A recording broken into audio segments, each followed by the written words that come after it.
Sur la côte ouest africaine du golfe de Guinée, le Togo est situé entre le Bénin et le Ghana. Pays de paix et d'accueil, avec une capitale bercée par l'océan, le Togo dispose de traditions, de folklore, des danses, bref, toute une diversité culturelle à couper le souffle. Il est reconnu pour son hospitalité légendaire, une terre d'accueil.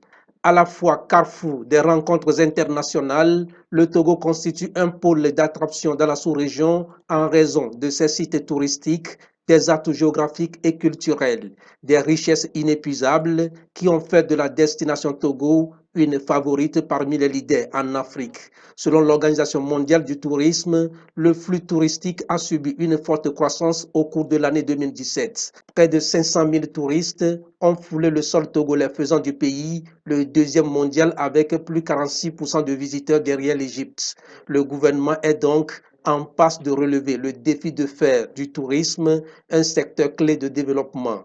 Une agence nationale de développement du tourisme a d'ailleurs été mise en place pour piloter et exécuter les projets du secteur. Elle a essentiellement pour tâche d'utiliser les avantages comparatifs du pays pour hisser la destination Togo au rang des leaders en Afrique et au monde. Dans sa volonté de promouvoir le tourisme et d'en faire un secteur clé de l'économie, le gouvernement a aussi créé en 2017 un comité technique de normalisation.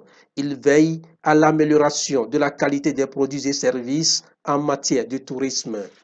Une série d'actions stratégiques visant la promotion et le développement du tourisme ainsi que son intégration a été entreprise. La promotion d'un tourisme diversifiant, respectueux de l'environnement, de la qualité de vie et des cultures est devenue prioritaire. Le pays a su développer également un tourisme d'affaires en nouant des partenariats stratégiques avec des opérateurs hôteliers de renom. Le gouvernement compte donc sur ces différentes innovations pour franchir la barre de 500 000 visiteurs avant 2020.